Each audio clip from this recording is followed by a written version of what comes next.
I always believed that if something was broken, you fix it, especially when it comes to marriage. That's how I was raised.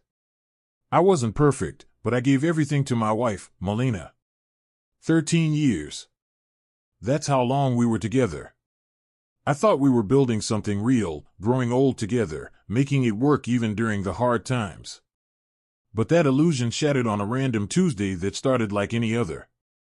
It began with little things. A change in her schedule. She started working later. Her phone was always face down, always on silent. She laughed at texts she never shared, and there was a strange coldness when we kissed goodnight. Still, I chalked it up to stress. Maybe she was going through something. I asked, gently. She brushed it off with a tired smile. I'm just exhausted, babe. I wanted to believe her. So I did. Until the night she forgot to log out of her laptop. She had gone to bed early, complaining of a migraine. I stayed up watching a game and went into the study to send a late email for work. Her laptop was open.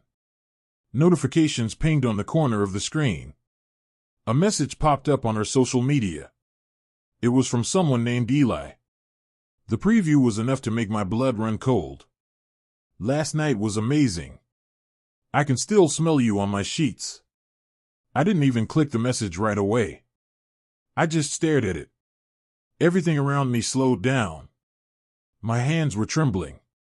I felt sick, like the floor had been ripped out from under me. I opened the chat history. They'd been talking for months. Photos. Videos. Hotel addresses. A secret language between them. She had told him things she never told me. Intimate details, future plans, inside jokes. It wasn't just an affair, it was an entirely different life. One where I didn't exist. I closed the laptop. I didn't wake her. I didn't scream. I sat on the couch until the sun rose. My eyes burned, but I didn't cry. I couldn't. Not yet. That morning, I made her breakfast. Same as always. Eggs, toast, black coffee. She smiled and kissed my cheek. I smiled back. But something inside me had already died. I went to work like nothing was wrong, but every hour, I replayed the messages. I saw her hands on someone else. I saw the hotel sheets. Her voice, whispering words into another man's ear. I stayed silent for 3 days. I don't know why. Maybe I was hoping it was a mistake. Maybe I needed to find the right moment. But deep down, I was gathering myself. Preparing for the end. Then came Saturday. She was heading out to run errands.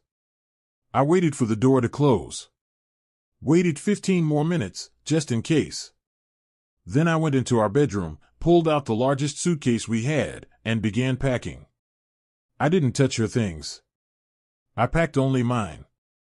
Quietly, methodically. Shirts, pants, socks. I grabbed my passport, my laptop, even my razor from the bathroom. I took off my wedding ring and left it on her pillow. Then the door creaked open behind me. I didn't look. I kept folding a shirt. "What the hell are you doing?" she screamed, her voice sharp and panicked. It was the first time I'd heard fear in her voice in years. I zipped up the suitcase. She ran into the room. "Answer me. What are you doing? Why are you packing?" I turned to her. Calm. Cold. I know. Her mouth opened, but no words came out. Just a choked, pathetic sound. "I saw the messages," I said. "I know everything." She went pale. Her legs gave out, and she dropped onto the bed. Her eyes darted around like she was looking for something to blame, some version of this where it wasn't her fault. "Wait, just listen to me." It didn't mean anything. I was confused. "You've been so distant lately, Anne." "Don't," I said, raising a hand. "Don't insult me more than you already have." Tears welled up in her eyes. "You can't just leave. You're my husband." You should have thought about that when you were in his bed. She stood up, trembling. Please, we can fix this. I'll end it. I swear. I'll do anything. But her voice had lost all power. The woman begging in front of me wasn't the same person I'd loved all these years. That version of her died the moment she let someone else touch her the way only I was supposed to. I picked up my bag and started walking to the door. As I turned the handle, she shouted behind me, voice cracking.